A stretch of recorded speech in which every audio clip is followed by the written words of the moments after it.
It's an everyday thing. It's an everyday thing. It's an everyday thing when you let your nuts hang. Hey everyone.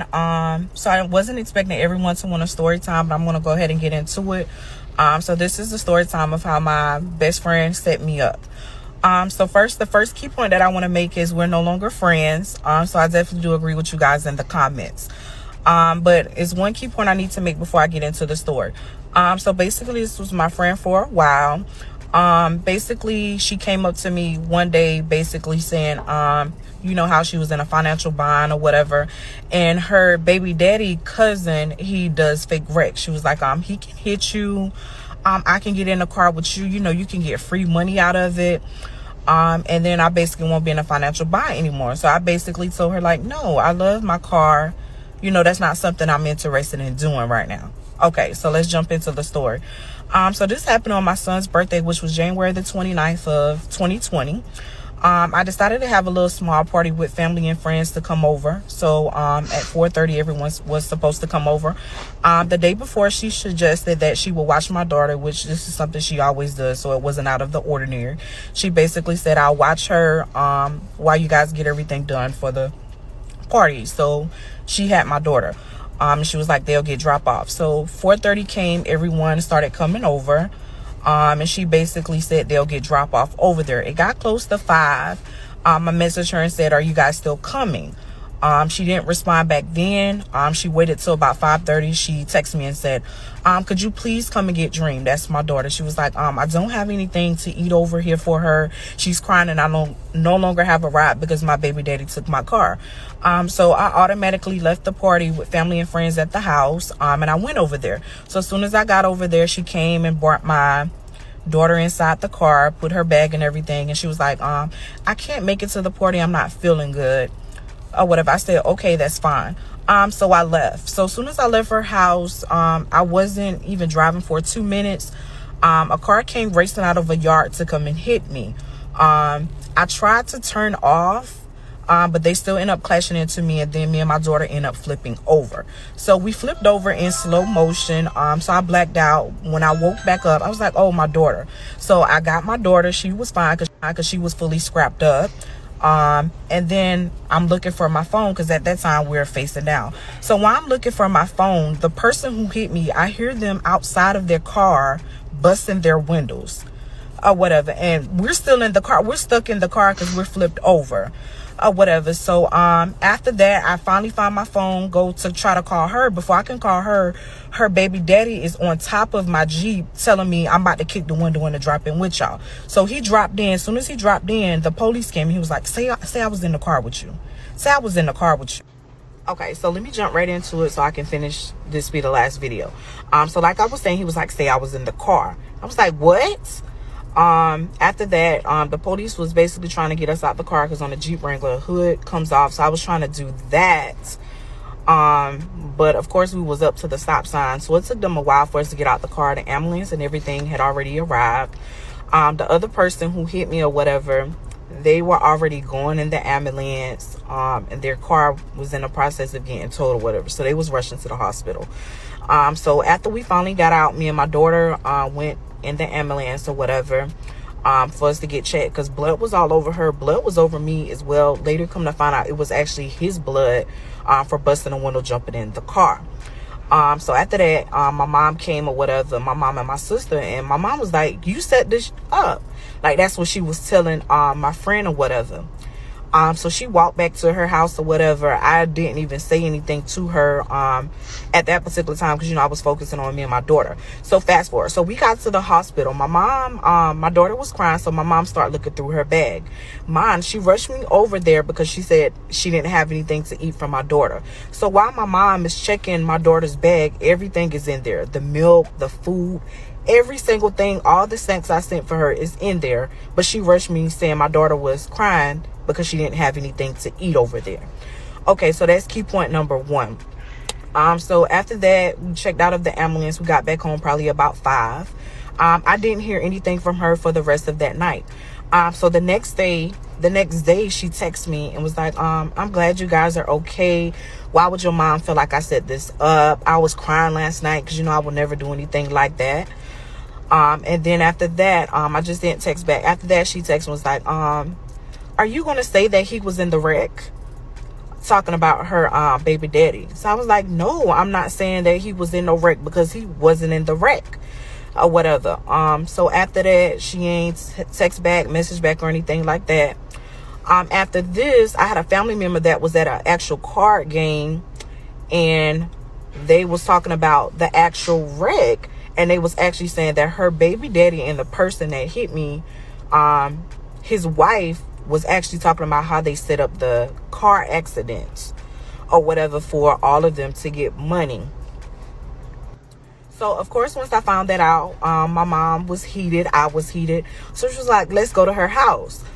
So we went to her house, of course, to, you know, talk about it, fight about it, whatever, because this is something serious with me and my daughter. She called the police on us. So we, after that. Hey, you guys, I want to answer your questions about part 3. Wanted to start off with the comments about me saying and basically. Just to clarify that, I was saying and basically because I was a little nervous about talking about the situation. It was funny to me how it was to some others. I didn't notice until after the fact. There were also some negative comments saying I'm ignorant, annoying, and stuff like that. I just wanted to clarify that. So definitely not ignorant. I have an associate's degree. I have a bachelor's degree. I also took the LSAT for law school, passed that, so I'm headed to law school. My goals in life is to be a lawyer and a judge. Just to get that out the way. I still may say in this video. It's just a habit, and I'm working on that. So next, I want to go ahead and jump into the information about the accident. The next day, I called Geico to, of course, report the accident. And surprisingly, he had already called before me. So they already knew about the accident. He had already made his statement and everything. I also called Allstate. If anyone knows about Allstate, they're a shitty company and they don't want to pay. I did do a statement with them, which I should have waited on my lawyer. But I did a statement with them. The information they provided to me is he was saying that he was not at fault. So they weren't going to pay for me and my daughter injuries. They weren't going to pay for a rental.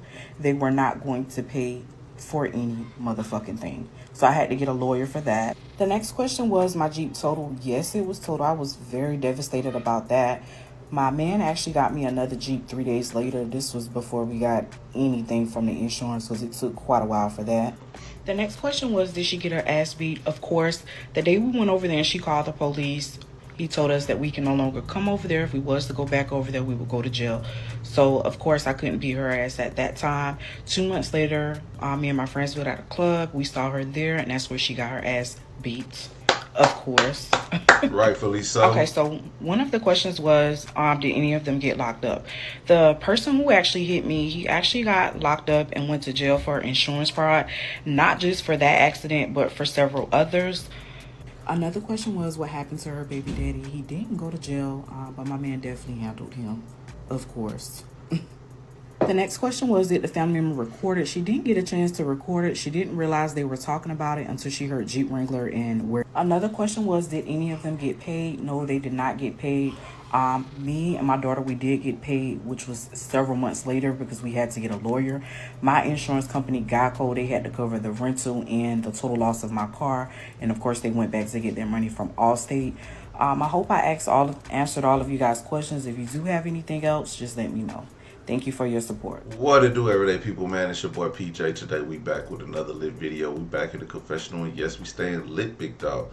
Shout out to my everyday people who rock with me every day. Shout out to my homeboy, Lucky Wheels and Deals, man. He keeps it lit. Make sure you guys like, comment, and subscribe to this video. Let me know what y'all think about it in the comment section.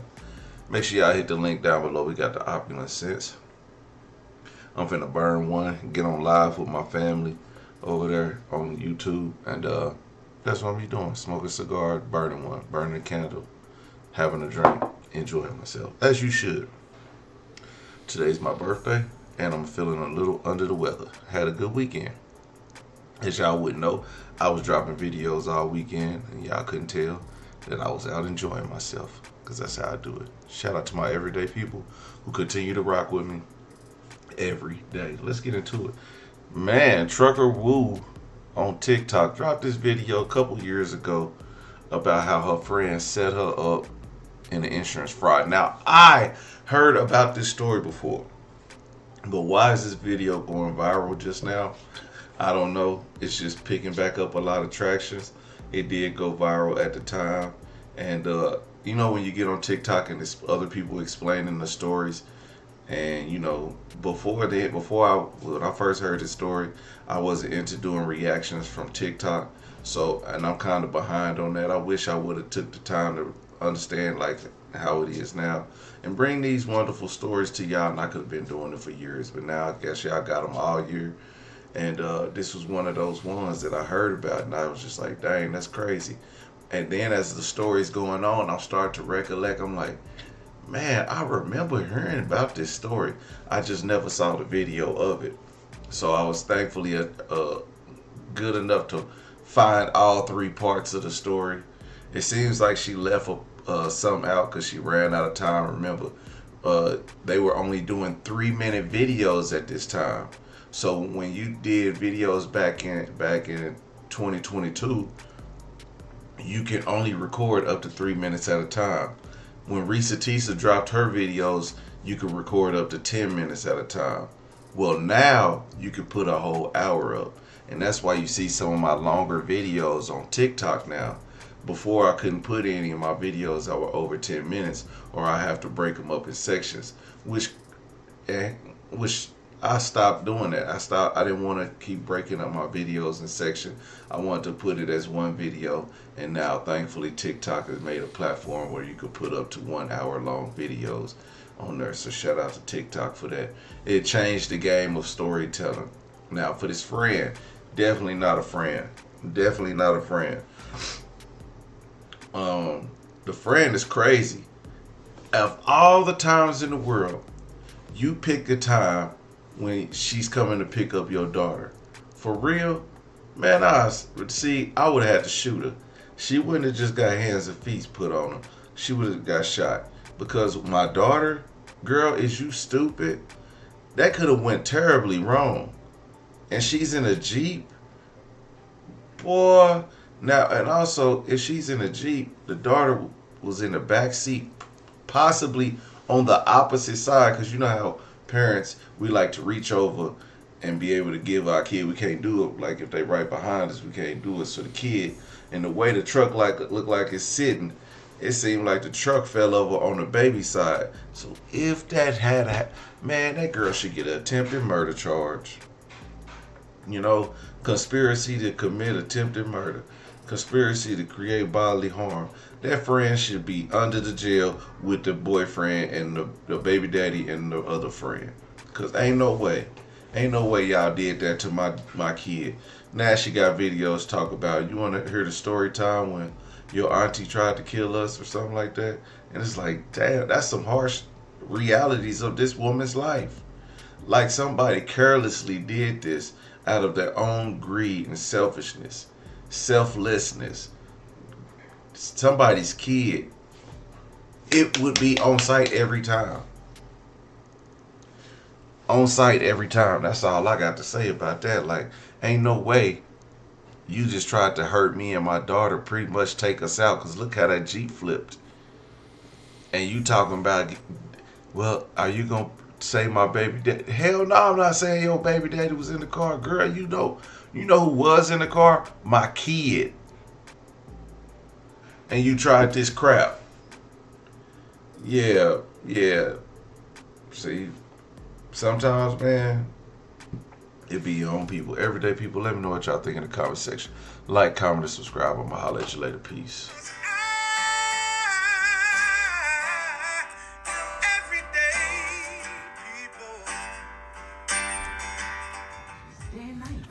Some women can start working in as fast as 1 week.